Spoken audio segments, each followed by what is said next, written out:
کیا حال چال ہے بھائی؟ وعلیکم السلام. آواز میری صحیح آ رہی ہے؟ آواز آپ کی صحیح نہیں آ رہی، بات کریں بھائی. ایک منٹ میں یہ کیمرہ سیٹ کر لوں، ایک سیکنڈ. جی سر.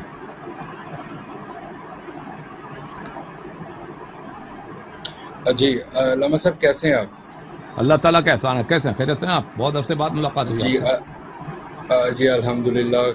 تقریباً 2 منتھس پہلے میری آپ کے ساتھ ہوئی تھی بات، شاید آپ جی کو یاد ہو. یاد ہے بھائی. ہاں جی. اچھا علامہ صاحب، میں ان دی شارٹ ٹائم کے لیے میں آیا ہوں.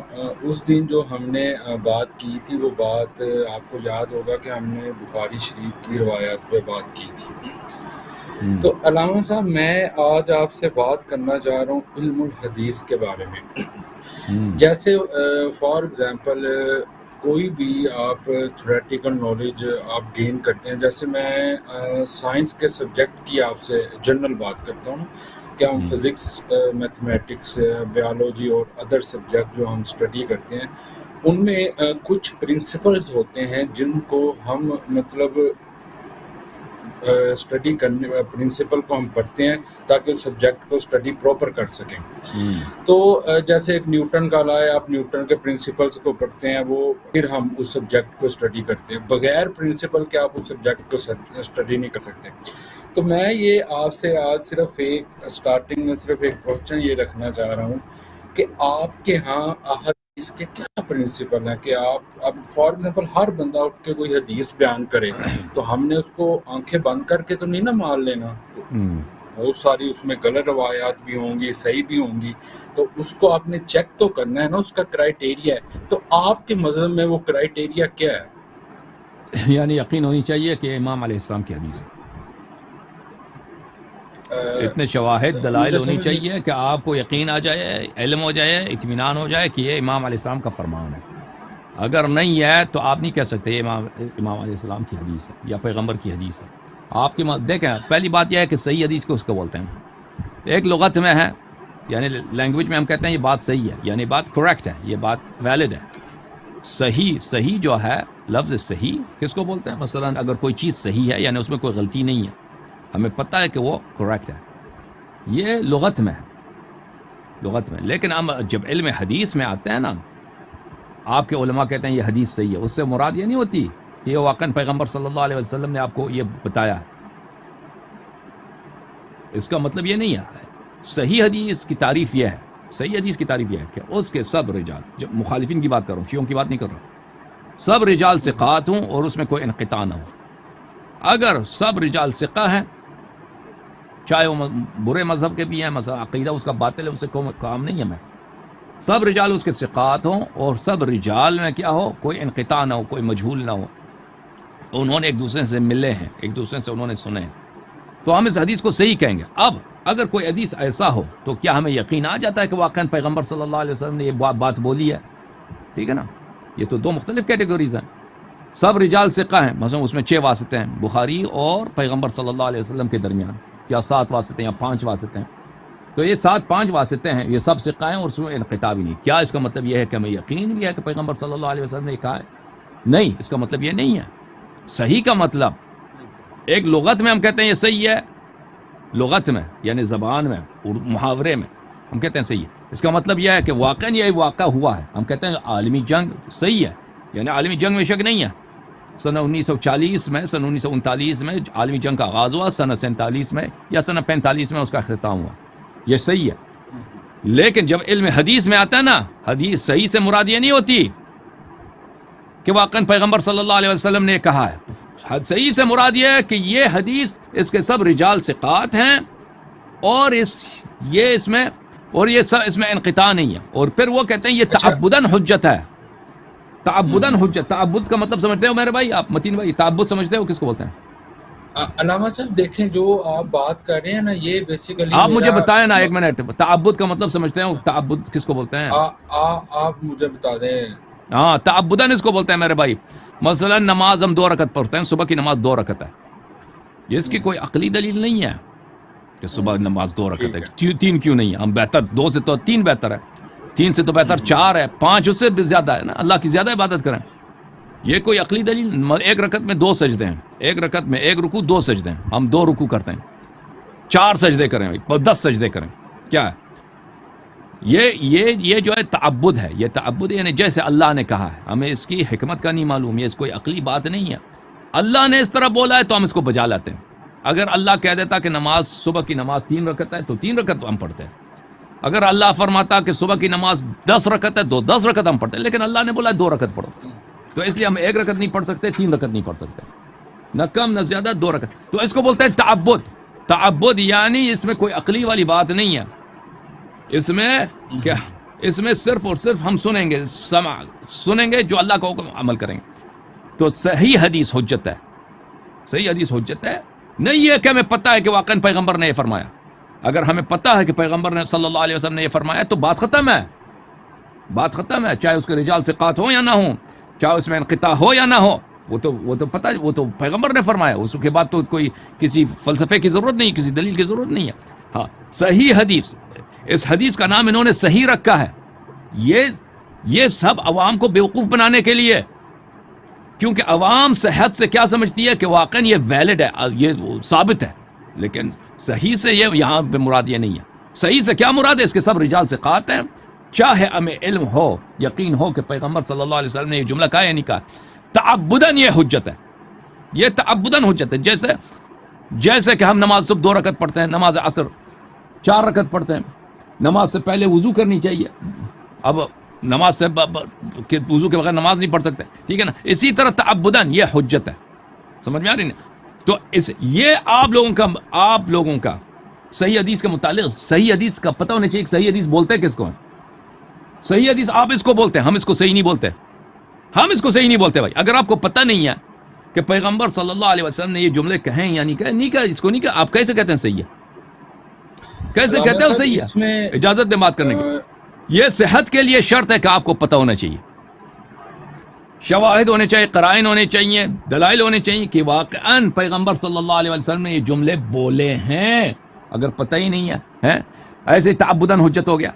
تو یہ میرے بھائی اس دونوں مسلک میں زمین آسمان کا فرق ہے۔ ہم یقین، اطمینان، ثقہ کہ مجھے ثقہ ہے، مجھے اطمینان ہے کہ پیغمبر صلی اللہ علیہ وسلم نے یہ جملے بولے ہیں، تو یہ میرا دین ہے، یہ میرا دین ہے۔ آپ لوگوں کا تو یہ طریقہ کار ہی نہیں ہے، پھر آپ ہم سے مانگتے ہو دلیل، کہ آپ کے پاس کیا اگر آپ اپنے حدیث، صحیح حدیث کی تعریف جب ایک دفعہ کھولو نا کہ آپ لوگ صحیح حدیث کس کو بولتے ہو، تو پھر سارا فراڈ واضح ہو جائے گا کہ ہم اس کو تعبداً اس پہ عمل کریں۔ کوئی تعبد محبت کوئی بھی نہیں ہے اس طرح کہ پیغمبر صلی اللہ علیہ وسلم کا کوئی ایسا جملہ ہو کہ اگر کوئی حدیث کے سب رجال ثقات ہوں، آپ کو یقین بھی نہ آ جائے تو وہ آپ کے لیے حجت ہو، اس کے تعبد کی کوئی دلیل ہے ہی نہیں، یہ سب من گھڑت باتیں۔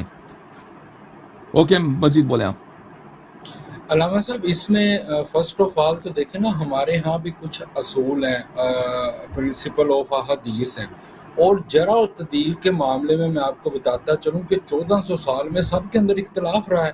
اب جس طرح آپ نے صحیح حدیث کے ایک اصول رکھے ہیں، ہر محدث اور فقہاء کرام نے صحیح حدیث کے کچھ اصول رکھے ہیں، جیسے فار ایگزامپل میں آپ کو مثال دیتا چلوں، بخاری شریف کے اندر رفع یدین کی بہت ساری روایت ہیں، لیکن امام ابو حنیفہ نے ایک اصول بنا لیا ہے، ایک پرنسپل ہے ان کا، اس پرنسپل کے مطابق وہ ساری روایت کو نہیں مانتے، کیونکہ ان کا ایک اپنا پرنسپل ہے۔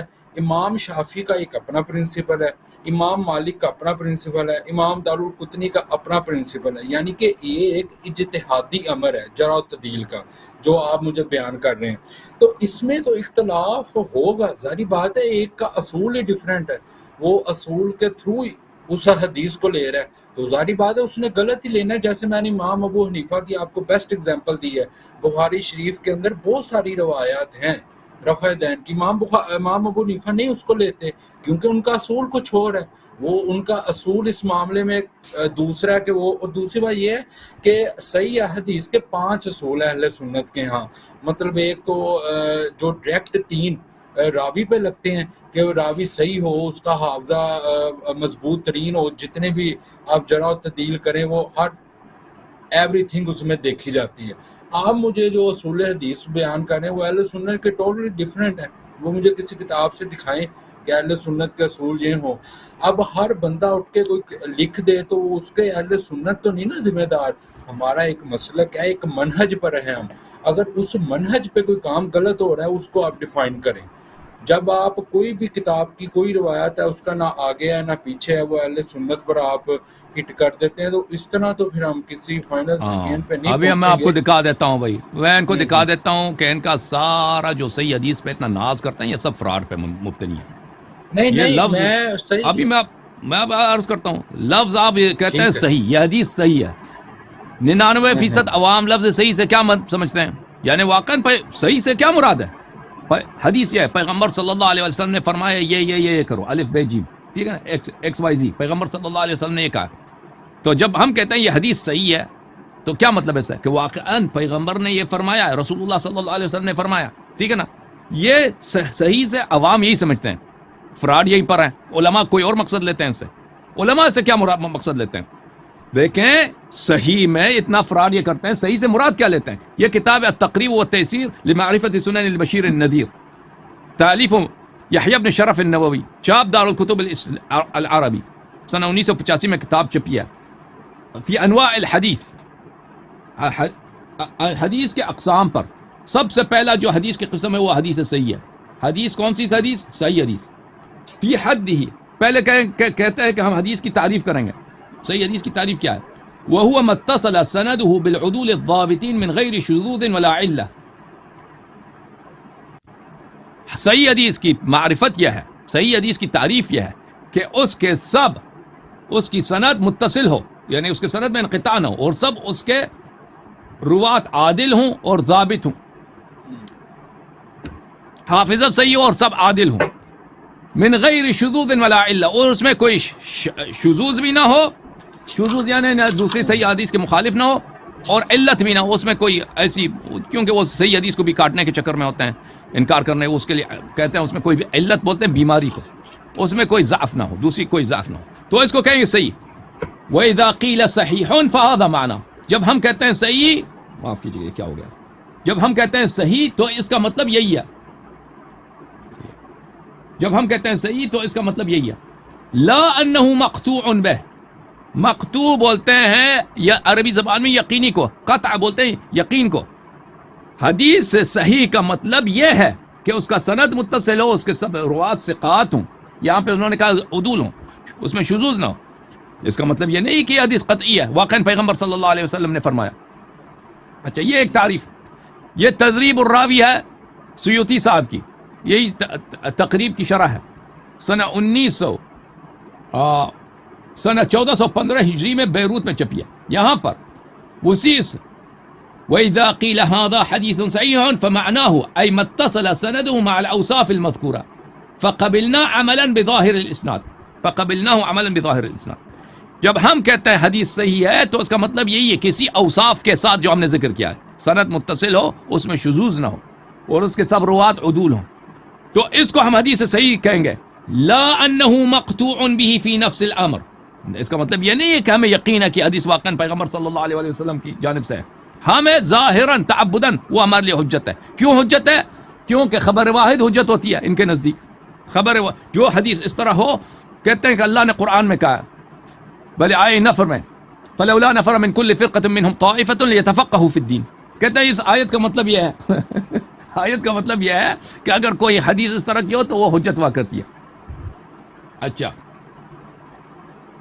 اب آپ کے سامنے اگر مزید چاہیے میں آپ کی خدمت میں عرض کرتا ہوں.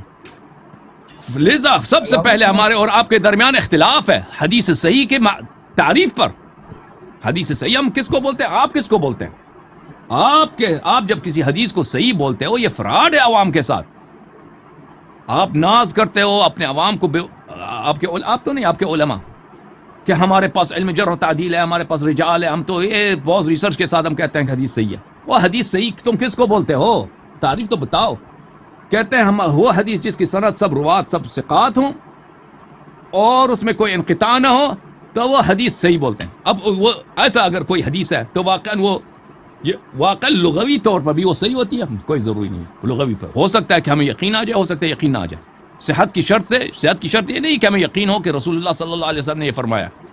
بس اگر اس کے رجال ثقات ہیں اور سب اس کے رجال میں سب عدول ہیں اور اس میں کوئی انقطاع نہیں تو یہ حجت ہے. وہ حجت کس نے بولا؟ یہ حجت ہے. کس نے بولا ہے؟ کب کس عاقل نے بولا ہے؟ یا کوئی قرآن کی آیت ہے ہمیں دکھا دو، وہ پیغمبر صلی اللہ علیہ وسلم کوئی حدیث ہے ہم دکھا دو ہمیں.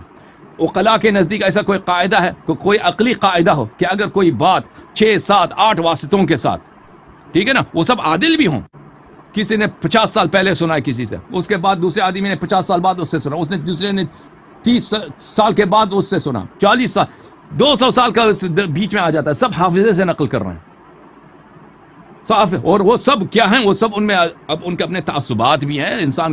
انسان کا حافظہ بھی اتنا قابل اعتماد نہیں ہوتا، لوگوں کے تعصبات بھی ہوتے ہیں، لوگ تقیہ بھی کرتے ہیں، لوگ بات کو موڑ لیتے ہیں. تو آپ کو کس طرح سے آپ کو جب یقین نہیں ہے کہ پیغمبر صلی اللہ علیہ وسلم نے یہ جملے بولے ہیں، تو آپ کس بنا پر کہتے ہو کہ یہ صحیح ہے؟ اور اس کا نام تم نے صحیح کیوں رکھا ہے؟ تم اس کا نام رکھ لے دیتے کہ بھئی یہ حدیث ہے، مشکوک نام رکھ لیتے، کچھ اور نام رکھتے، صحیح نام نہ رکھو اس پہ.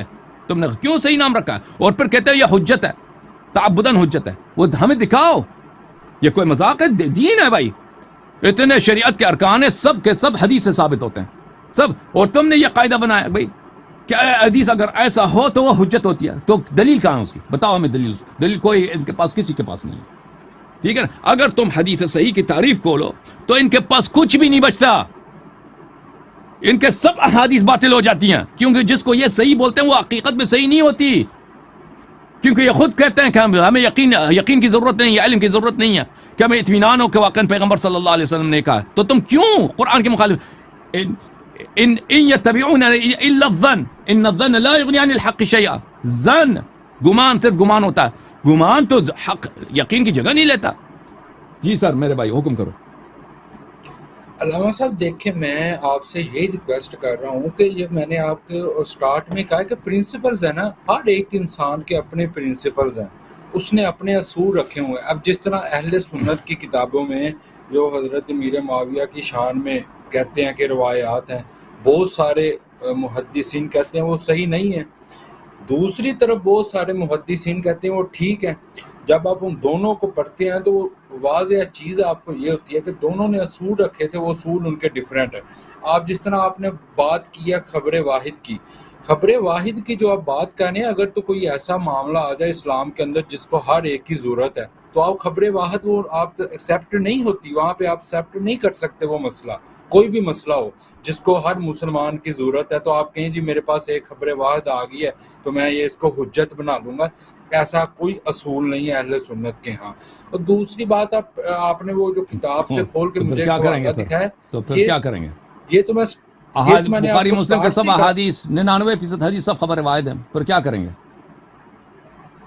بخاری مسلم جو صحیح والی آپ بات کر رہے ہیں، دیکھیں اس میں بہت ساری روایات ٹھیک ہے. میں نے آپ کو فرسٹ پہ وہ اگزامپل دے دیا رفع یدین والی، اس میں رفع یدین کی روایت ہے، میں رفع یدین نہیں کرتا.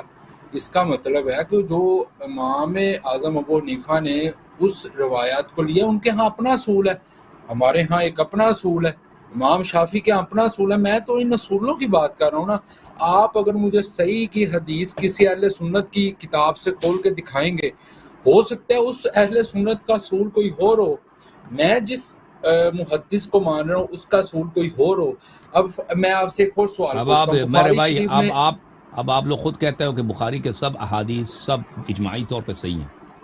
یہ تو کوئی نہیں کہتا کہ بخاری کی روایت صحیح نہیں ہے، اور آپ خود کہتا ابو حنیفہ اس کو نہیں مانتا. ابو حنیفہ نے صحیح حدیث کے خلاف فتویٰ دیا.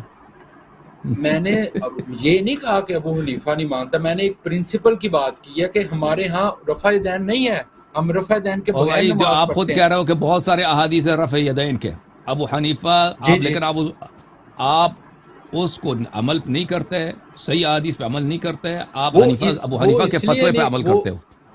وہ نہیں وہ اس لیے نہیں کرتے کہ آپ صلی اللہ علیہ وسلم نے بعد میں رفع یدین چھوڑ دیا تھا. میں آپ کو مثال کے لیے سمجھا رہا ہوں بخاری شریف کی، کہ بخاری شریف میں رفع یدین کی روایتیں ہیں، لوگ ان کو پڑھ کے رفع یدین کرتے ہیں، لیکن ہمارے پاس جو روایتیں ہیں وہ ان کے مقابلے میں زیادہ سٹرونگ ہے. ہاں جو پرنسپل ہے وہ زیادہ سٹرونگ ہے. میں اس پرنسپل کی بات کر رہا ہوں، میں نے کسی روایت پہ بات نہیں کی. اب میں نے جس طرح آپ کو بتایا کہ اب میرے خادم آپ کے لیے کیا کر سکتا ہے، میں آپ کے لیے کیا کر سکتا ہوں بھائی؟ میں بتاتا ہوں. یہ میں نے آپ کی خدمت میں جو عرض کیا نا پہلی بات میں اپنا بات دہرا دوں پھر آپ سوال کر لیں. میں نے ان کی خدمت میں جو عرض کیا ہے کہ آپ کے علماء نے آپ کے ساتھ مکر کیا ہے، فریب کیا ہے، لفظ استعمال کرتے ہیں وہ صحیح سے مراد وہ صحیح نہیں لیتے، کچھ اور لیتے ہیں، اور آپ عوام بیچارے بیوقوف بنتے ہیں کہ واقعا یہ حدیث پیغمبر کی حدیث ہے صلی اللہ علیہ وآلہ وسلم. تو حالانکہ ان کو پتہ نہیں ہوتا کہ یہ پیغمبر کی حدیث ہے یا نہیں ہے. یہ کہتے ہیں تعبداً یہ ہم پہ حجت ہے، کیونکہ خبر واحد جو ہے اس کی حجت کی دلیل جو ہے وہ تعبد ہوتی ہے. تو لہٰذا سب سے پہلے یہ ہے اگر آپ اس بات کو کھولیں تو آپ کے احادیث 98% اس میں گر جاتی ہیں صحت سے، کیونکہ صحت سے عوام جو مراد دیتی ہے نا کانورسیشن میں، عوام ہم کہتے ہیں کہ واقعا یہ پیغمبر نے فرمایا تو صحیح، اگر نہیں فرمایا تو ہم کیسے کہتے ہیں صحیح ہے. لغوی جو صحت ہے اس کی بات کر رہے ہیں. اس میں تو آپ کے حدیث میں تو صحیح نہیں آ جاتی نا، آپ تو صحت سے کچھ اور مراد لیتے ہیں. اب آپ ہمیں بتائیں کہ آپ کا سوال ہمارے لیے کیا ہے کہ ہم آپ کے لیے کیا کر سکیں. بسم اللہ. اچھا، جو فرسٹ پہ آپ نے کوشچن یہ کیا ہے کہ جو آپ امام ابو حنیفہ کی بات مانتے ہیں تو فقہ جعفریہ والے بھی ہیں، تو پھر آپ امام جعفر صادق کی بات مانتے ہیں. دیکھیں فقہ کا مطلب یہ تو نہیں ہوتا کہ ہم ان کی بات مانتے ہیں، بات تو صرف نبی کریم صلی اللہ علیہ وسلم کی ماننی جائے گی. سوال میرا آپ سے یہ ہے، پہلا سوال جو اس پرنسپل پہ میرا بات کرنے کا مقصد یہ تھا کہ مجھے آنسر آپ سے بالکل ایکوریٹ کم ٹائم میں ملے. اب میں نے بہت ساری آپ کو اگزامپل دے دی ہے بنو امیہ کے بارے میں، جو روایات آئی ہیں رفع دین پہ آئی ہیں، اور بھی موطا امام مالک میں روزہ کھولنے پہ آئی ہے. ہم نہیں اس کو تسلیم کرتے کیونکہ اصول ڈیفرنٹ ہے.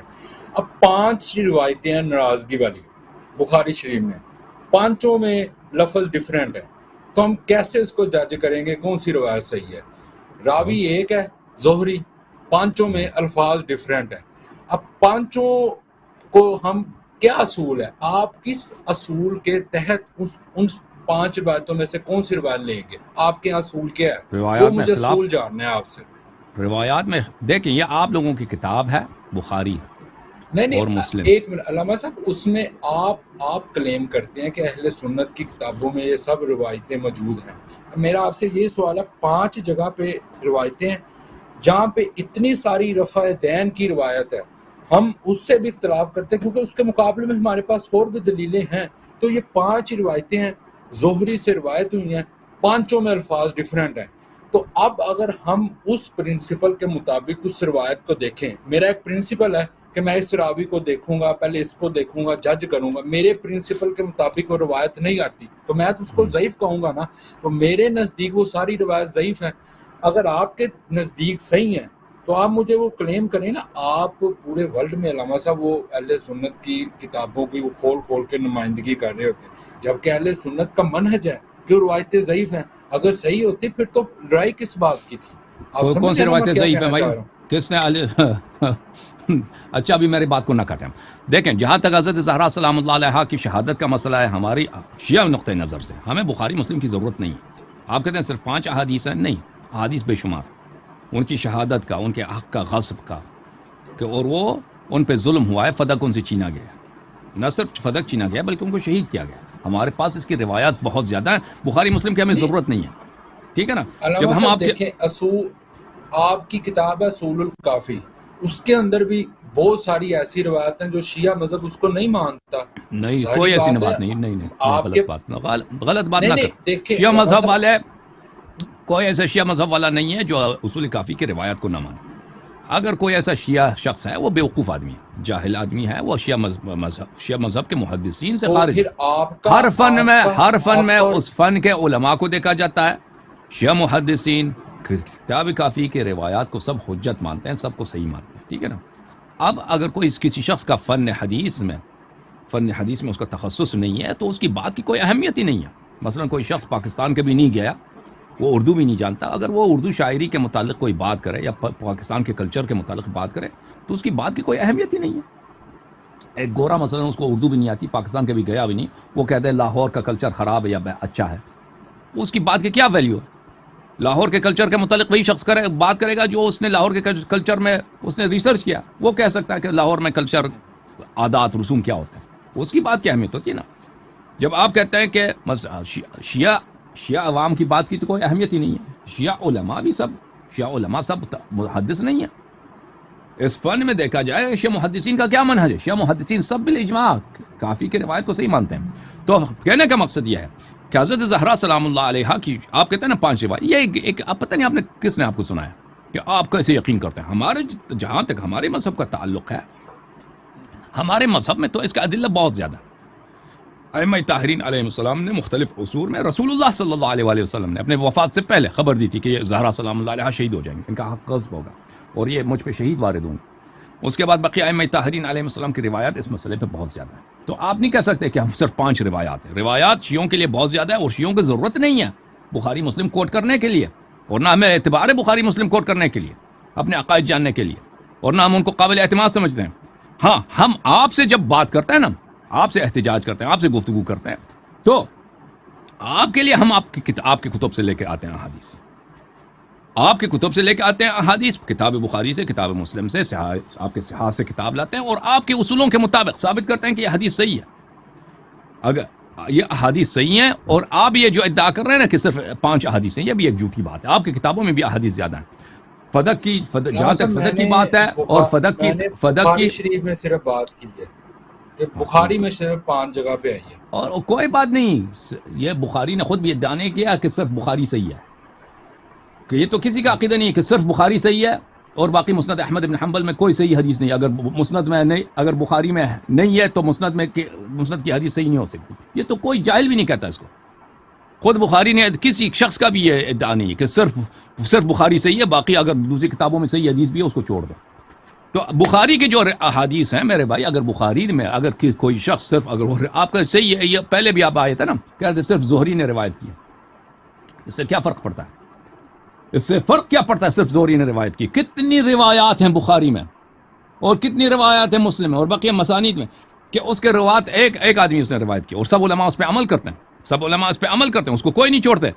میں آپ کی خدمت میں کچھ باتیں عرض کرتا ہوں بھائی, آپ کا جو یہ مدعا ہے ہمیشہ کے لیے دفن ہو جائے گا انشاءاللہ. ملاحظہ فرمائیے, یہ کتاب فتح الباری بشرح صحیح البخاری, تالیف الشیخ ابن حجر العسقلانی. اس کتاب میں ملاحظہ فرمائیے میرے بھائیو, یہ کتاب جلد نمبر 6 ہے, چھاپ دار طیبہ میں, سنہ 2005 میں چھپی. اس میں میں آپ کو لے کے چلتا ہوں صفحہ نمبر 122 ہے, باب المزارعہ بالشطر ونحوہ. وقال قیس ابن مسلم, یہ ایک روایت کرتے ہیں قیس ابن مسلم, اب روایت کرتے ہیں. روایت نقل کرنے کے بعد صفحہ نمبر 123 میں حافظ ابن حجر یہ کہتے ہیں کہ وحکا ابن التین ان القابسی انکر هذا. ابن تین کوئی محدث تھے, انہوں نے کہا ہے کہ قابسی نے اس حدیث کو انکار کیا ہے. اور قال کیف یروی قیس ابن مسلم هذا عن ابی جعفر وقیس کوفی ابو جعفر مدنی ولا یرویہ عن ابی جعفر احد من المدنیین. بلی یہ کہتے ہیں کہ یہ ابو قیس جو ہے یہ کوفی ہے, ابو جعفر مدینے کا تعلق رکھتے ہیں. اس حدیث کو ایک کوفی نے مدینے والے سے نقل کیا اور کسی مدنی نے ان سے نقل نہیں کیا. یہ حدیث کیسے صحیح ہو سکتا ہے؟ حافظ ابن حجر جواب میں کہتے ہیں وہ تعجب من غیر عجب. یہ کہتے ہیں یہ تعجب اس نے جو تعجب کیا ہے اس میں کوئی عجب کا کوئی تعجب کی کوئی وجہ نہیں, بلا وجہ اس نے تعجب کیا ہے. وَكَم مِّن ثِقَةٍ تَفَرَّدَ بِمَا لَمْ يُشَارِكْهُ فِيهِ ثِقَةٌ آخر. کم من ثقة تفرد, کتنے ایسے روایات ہیں کہ ایک ثقے نے اس روایت میں متفرد ہے, یعنی وہ فرد ہے, صرف اسی نے روایت کی ہے. لم یشارک فیہ ثقة آخر, اور کسی دوسرے ثقے نے روایت نہیں کی. وَإِذَا كَانَ الثِّقَةُ حَافِظًا لَمْ يَضُرْهُ الْإِنْفِرَادُ. إِذَا كَانَ الثِّقَةُ حَافِظًا, اگر ثقہ حافظ ہے, ضابط ہے, انفراد کہ صرف اس نے روایت کی ہے, یہ اس کی کوئی ضرر نہیں ہے. پھر اسی کتاب فتح الباری میں چھاپ دار طیبہ جلد نمبر 7 میں ملاحظہ فرمائیے, یہاں پہ ایک حدیث نقل کرنے کے بعد صفحہ نمبر 25 میں دار قطنی نے اشکال کیا, تفرد بهذا الحدیث عثمان والد عبدان عن شعبہ. کہتے ہیں یہ حدیث صرف کس نے روایت کیا؟ عثمان عبدان کے والد نے روایت کیا, صرف اس نے روایت, دوسروں نے روایت نہیں کیا. اس کے جواب میں فرماتے ہیں حافظ ابن حجر وتفرد عثمان والد عبدان لا يضره فإنه ثقة. عثمان عبدان کے والد نے روایت کیا, وہ صرف وہی متفرد ہے, کسی اور نے اس حدیث کو روایت ہی نہیں کیا. یہ کوئی فرق نہیں پڑتا کیونکہ وہ ثقہ ہے. اچھا, میں آپ کہتے ہیں نا آپ کے پرنسپلز حدیث کے, اب میں پرنسپل کے انبار آپ پہ لگا دوں گا. وہ میں آپ کا خزانہ کھولوں گا پرنسپلز حدیث کا. یہ کتاب الاحکام الوسطی من حدیث النبی صلی اللہ علیہ وآلہ وسلم، حافظ ابو محمد عبد الحق الاشبیلی کی کتاب ہے. ان کی وفات ہے سنہ 582 میں. مکتبۃ الرشد ریاض میں سنہ 1995 میں یہ کتاب چھپی ہے. اس کتاب میں ملاحظہ فرمائیے میرے بھائی، یہ روایت ہے صفحہ نمبر 142 میں. عطا نے عائشہ سے روایت کیا ان النبی صلی اللہ علیہ وآلہ وسلم کان یقبل بعض نسائه ولا يتوضا، کہ نبی کریم صلی اللہ علیہ وسلم اپنے ازواج کی بوسہ لیتے تھے پر وضو اعادہ نہیں فرماتے تھے، بوسہ لے کر وضو اعادہ نہیں کرتے تھے. وہ اس موسیٰ بن اعین هذا ثقۃ مشہور، موسیٰ بن اعین جو ہے یہ ثقہ ہے، مشہور ہے. وابنہ مشہور، اس کا بیٹا بھی کافی مشہور ہے. روا له البخاری، بلی بخاری نے بھی ان سے روایت کیا. ولا اعلم لهذا الحديث علة توجب ترکہ، اور اس حدیث میں کوئی ایسی بات بھی نہیں ہے کہ اس کی وجہ سے ہم حدیث پہ عمل نہ کریں. پھر فرماتے وانفراد الثقہ بالحدیث لا يضره، اس حدیث کو ٹھیک ہے ایک فرد نے روایت کیا لیکن انفراد جو ہے اس پہ مضر نہیں ہے، کیونکہ جس شخص نے نقل کی وہ ثقہ ہے. تمہارے اپنے پاس حدیث صحیح کی میں نے جو تعریف دکھائی وہ کیا ہے؟ حدیث صحیح ہے کہ ثقہ سے روایت کرے، عدل سے روایت کرے. اب یہ شرط نہیں ہے اس کے لیے کہ وہ متواتر بھی ہو. یہ کتاب ہے المفہم لما اشکل من تلخیص مسلم، تالیف القرطبی، جزء اول، چاپ دار ابن کثیر، الجزء الرابع. ملاحظہ فرمائیے صفحہ نمبر 345 میں ما خرجہ النسائی فی کتابہ من حدیث ضمرہ بن عن سفیان. نسائی نے اپنے کتاب میں ضمرہ سے سفیان سے روایت کی ہے من ملک ذا رحم محرم فقد عتق، اس نے یہ حدیث نقل کیا. قلت وهذا الحديث ثابت بنقل العدل عن العدل، اس حدیث کو اس کے سب رجال ثقات ہیں. اچھا، ولم يقدح فيه احد من الائمه بعلة توجب ترکہ، اور کسی نے نہیں کہا کہ یہ حدیث میں کیا کوئی بیماری ہے، کوئی ضعف ہے. اچھا، غیر ان بعضهم قال تفرد به ضمرہ، بعض نے کہا کہ یہ حدیث جو ہے صرف ضمرہ نے روایت کیا، ضمرہ نے روایت، کسی اور نے روایت نہیں کیا. وهذا لا يلتفت الیہ، یہ جو صرف ضمرہ نے روایت کی ہے یہ کوئی دلیل نہیں ہے کہ ہم حدیث کو چھوڑ دیں.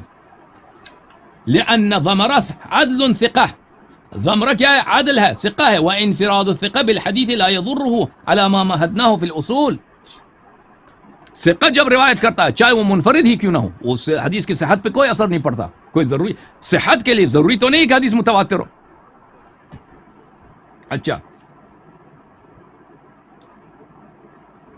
پھر اسی کتاب المفہم لما اشکل من تلخیص کتاب مسلم، قرطبی صاحب کی جلد نمبر ہے یہ 7، صفحہ سنہ 1986 میں 1996 میں کتاب چھپی ہے. یہاں پہ ملاحظہ فرمائی صفحہ نمبر 280 میں فرماتے ہیں وانفراد الثقة بالحدیث لا يخرم الثقة به، ثقہ جب منفرد ہوتا ہے ایک حدیث نقل کرنے میں، یعنی صرف اس نے روایت کی دوسروں نے روایت نہیں کیا، یہ اس سے حدیث، اس کی وجہ سے حدیث سے اطمینان ختم نہیں ہوتا، حدیث سے اطمینان ختم نہیں ہوتا، حدیث کی صحت پہ اس کی کوئی اثر نہیں پڑتی.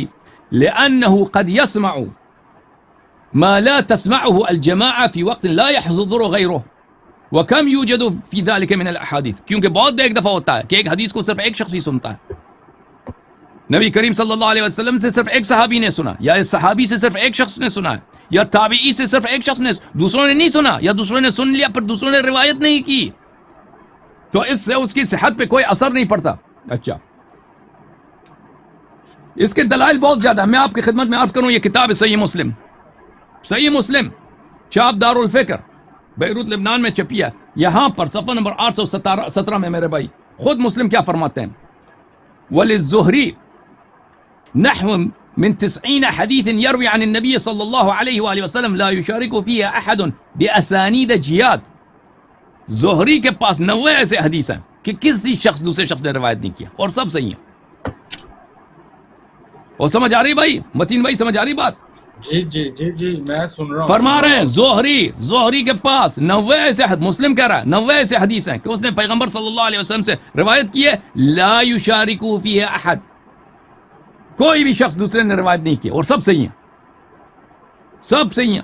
اچھا، میں آپ کی خدمت میں عرض کروں، یہ حدیث جو بہت مشہور ہے، بخاری میں موجود ہے، کتاب صحیح البخاری. ملاحظہ فرمائیے، یہ حدیث کتاب بدء الوحی، حدیث بخاری کے سب سے جو پہلی حدیث ہے، حدیث نمبر 1، سب سے پہلی حدیث روایت کرتے ہیں محمد ابن ابراہیم التیمی روایت کرتے ہیں علقمہ ابن وقاص اللیثی سے، سمعت عمر بن الخطاب سے کہ قال، اس نے کہا سمعت رسول اللہ صلی اللہ علیہ وآلہ وسلم، رسول پاک صلی اللہ علیہ وسلم کو میں نے کہتے سنا، انما الاعمال بالنیات. یہ حدیث مشہور ہے یا نہیں ہے؟ مشہور ہے بھائی، یہ حدیث مشہور. متین بھائی بتائیں مجھے، انما الاعمال بالنیات بہت مشہور ہے نہیں؟ بالکل بہت فیمس، بہت سب لوگوں کو زبانی یاد ہو گئی ہے انما الاعمال بالنیات. یہ بخاری کی حدیث نمبر 1 ہے. یہ حدیث جو ہے یہ ہر طبقے میں منفرد ہے.